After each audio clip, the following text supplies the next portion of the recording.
I'm not scared of threats from a housewife like you who doesn't work and has no parents. You can't do anything with a pile of trash because it's just garbage. Now I understand how you feel. I'm moving out of this house. So now you'll be homeless. Good luck with that. This is a good chance for Larry to leave too.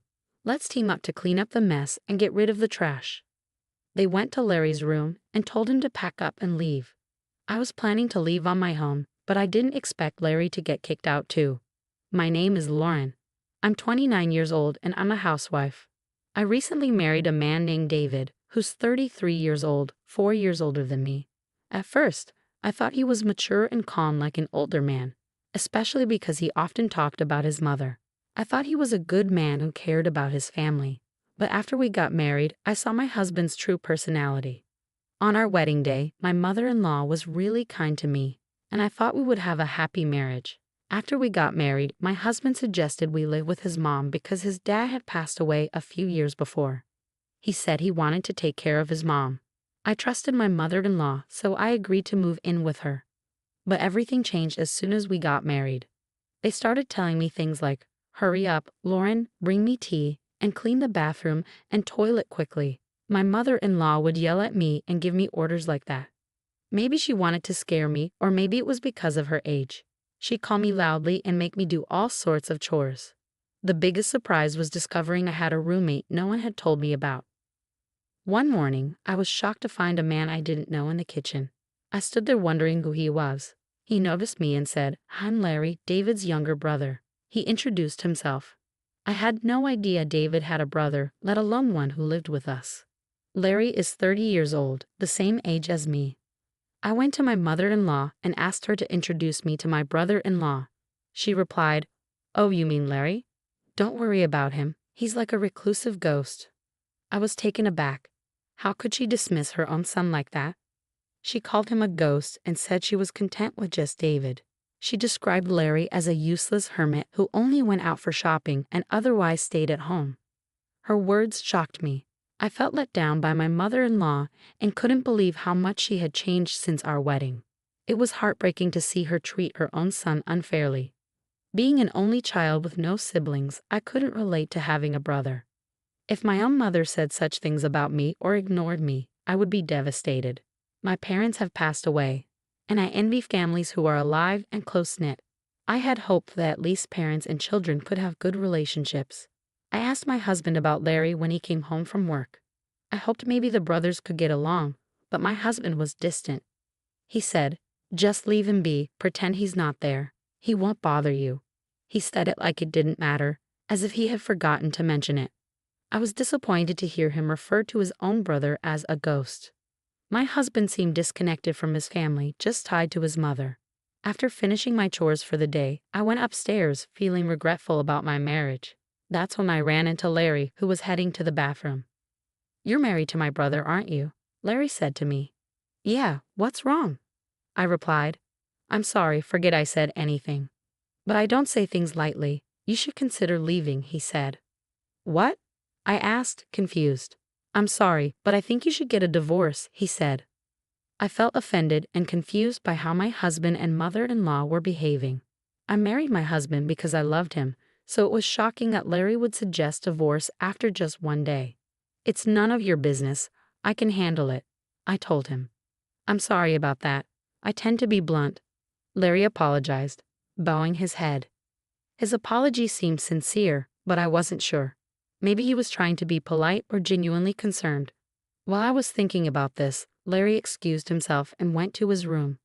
My mother-in-law and husband described Larry as a strange recluse, but to me, he seemed like a decent person who deserved respect. The next morning, as I set breakfast on the table, Larry came down to get a drink. "Good morning, Larry. Why don't you join us for breakfast?" I offered. "Good morning, Lauren. Thank you for inviting me," Larry replied, casting a glance at his mother.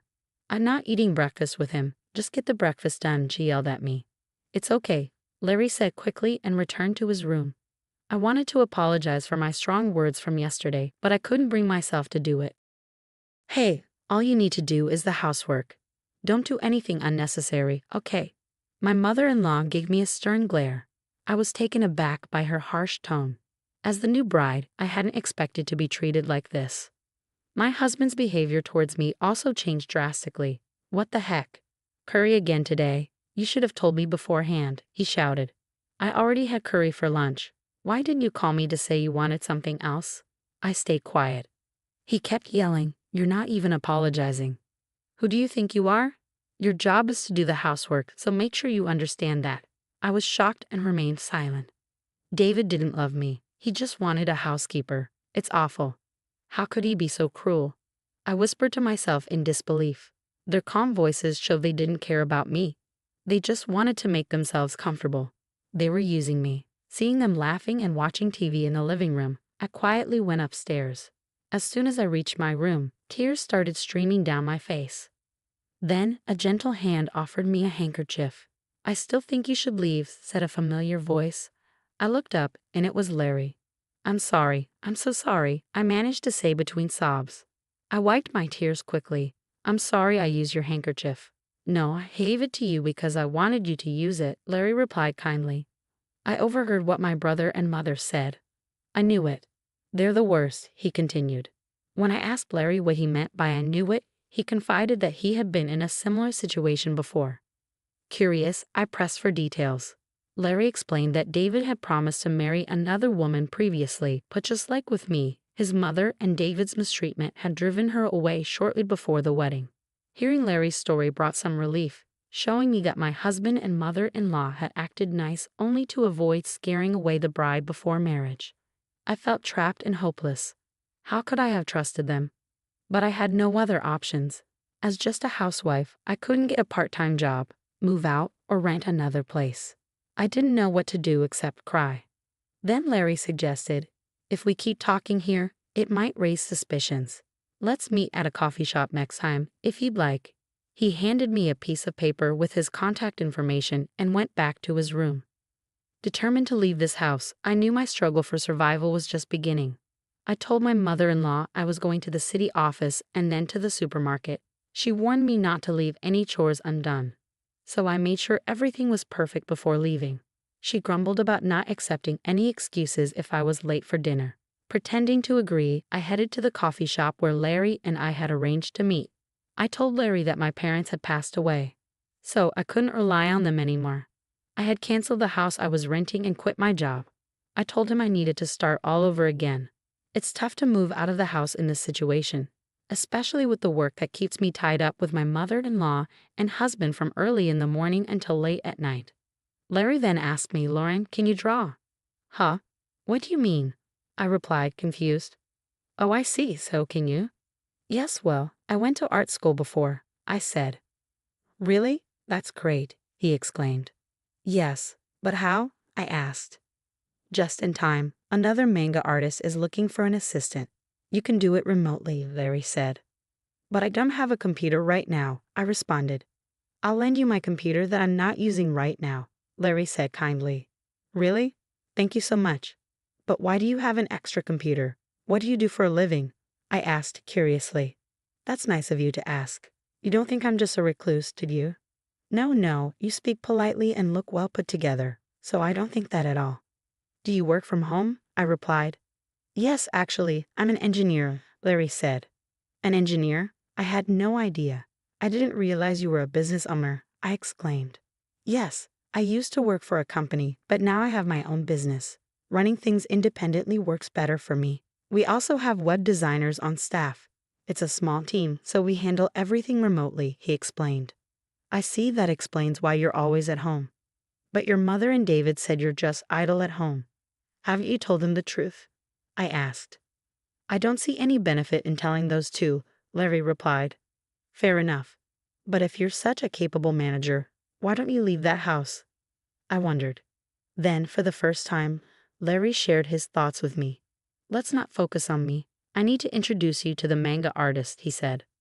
Larry immediately made a phone call, and soon a remote interview was scheduled for me. I was set to interview with a manga artist on Wednesday. My mother-in-law usually had lessons during that time, followed by outings with other participants, so I could manage the remote interview then. It seemed I made a good impression because I was hired on the spot. They agreed to send the hiring documents addressed to Larry, considering my situation.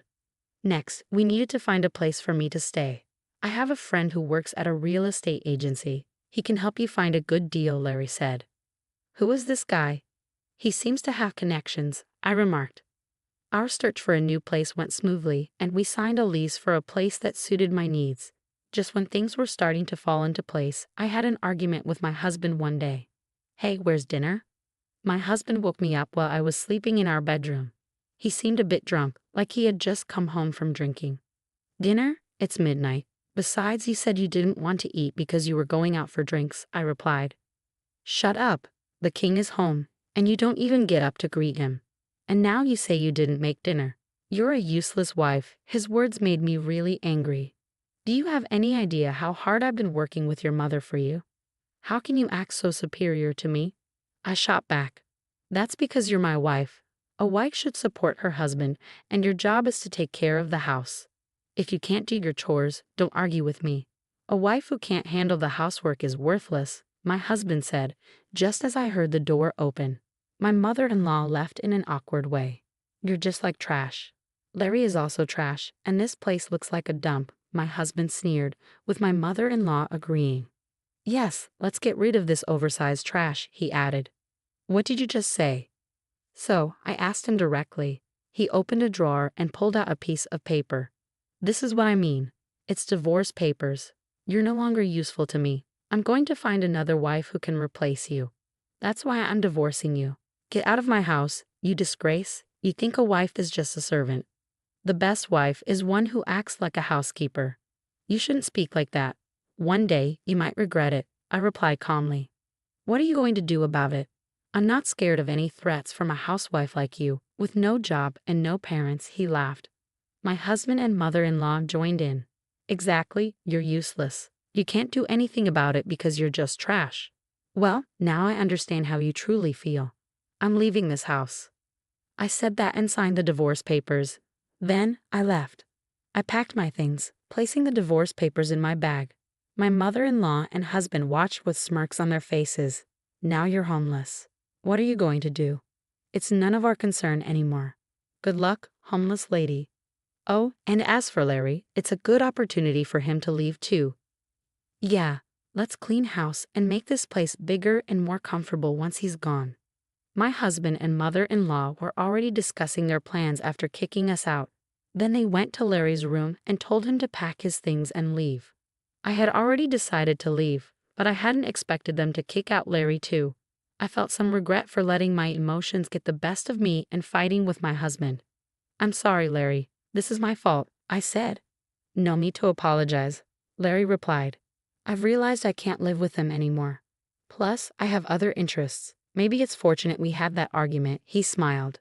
It seemed Larry wasn't upset about leaving, which eased my mind a little. 5 days later, on Wednesday, while my mother-in-law was out of town, Larry and I called a moving company and left. After finishing our move, my mother-in-law called my new place. Don't worry, we're already gone, I assured her. Larry came with you, right? She asked. Yes, we moved out together. I'm relieved I won't have to see you two anymore, she said happily before hanging up. But what she didn't know was that Larry and I had been planning our revenge. With Larry's help, I managed to move out and start a new life just in time. I received a substantial settlement from my husband in the divorce. Larry had recorded what my husband and mother-in-law said during our fight, which was considered harassment and helped prove their fault in the divorce. This enabled me to claim a significant amount of money as retribution against my husband. Larry's friend, a lawyer, assisted me in securing alimony. My husband was shocked but ultimately accepted the settlement. I was deeply grateful to Larry for his support and decided not to dwell on it further. A few days later, I received numerous phone calls from my ex-mother-in-law. It felt like a nightmare come true. Realizing I had forgotten to block her number, I reluctantly answered the phone. Lauren, where are you? She demanded. There's no way I'm telling you that. We're strangers now, I replied firmly. Please don't say that, she pleaded. I'm calling because, where is Larry? She asked. Huh? Why are you asking about Larry? I responded. I've been trying to reach him, but I can't get in touch anymore, she explained. That's too bad. Maybe he doesn't want to talk to you anymore, I retorted, trying to provoke her. Then someone else grabbed the phone. Don't play games. You moved out together. You must know where he is, they insisted. You're all ridiculous. I knew exactly where Larry was, but I wasn't about to tell them. I honestly don't know. You'll have to find him on your own, I replied. Where are you anyway? You have no home, job, or place to go. If you're willing to beg, maybe I'll let you return, but only as my housekeeper, she sneered. I'm not coming back to you. I have a job and a place to live. I'm moving on, I shot back. That's a lie, she yelled. My ex-husband was shocked, not knowing I could settle everything so quickly. I didn't bother correcting him. Please do not contact me again. If you call or come near me, I'll call the police, I declared firmly, hanging up. I promptly blocked my ex-mother-in-law's number, having already blocked my ex-husband's. They seemed panicked, realizing something important. They thought my father-in-law had left them a large inheritance, but it turned out that Larry had been regularly sending money to his mother's account. My mother-in-law had always seen Larry as lazy and without a job, so she couldn't believe it when the bank stopped the monthly transfers after he was kicked out. It was only then that they realized who had been supporting them financially, but by that point, it was too late. Larry had already cut ties with his mother and brother. My ex-husband couldn't afford alimony without the money from Larry, and my ex-mother-in-law relied on those monthly transfers. Now that the money had stopped, she was facing financial trouble. They both got what they deserved, and I don't feel sorry for them at all. By the way, Larry bought a nice apartment in New York and is living comfortably there. Why was he so well off? Why did he send money to his parents all those years? It was because he made a promise to his father. Unlike his mother, Larry's father loved him deeply. Despite the mistreatment from his mother and brother, Larry stayed true to his father's wishes. His father had once told Larry, even if you don't always get along with your mother and brother, they're still family to me. Please take care of them after I'm gone. Honoring this promise, despite facing mistreatment, Larry quietly sent money to support his mother and brother. It's heartbreaking that they kicked out such a kind-hearted person like Larry without knowing the truth. I met Larry once after we moved out. He explained his commitment to his father's wishes, and I fully understood and respected his decision. He was my savior after the betrayal by my husband, and I consider him a significant person in my life. I wish him all the happiness. 2 years later, Larry proposed to me. He asked for my hand in marriage, but that's a story for another time. It's unfortunate how someone kind can change so drastically after marriage. It's like a marriage scam, isn't it? Fortunately, my brother-in-law is a dependable person, and now I'm happily married to him. Despite the challenges, I've found peace and happiness. I hope these happy days continue. Thank you for following along until the end. If you enjoyed this story, please subscribe to our channel. See you in the next video.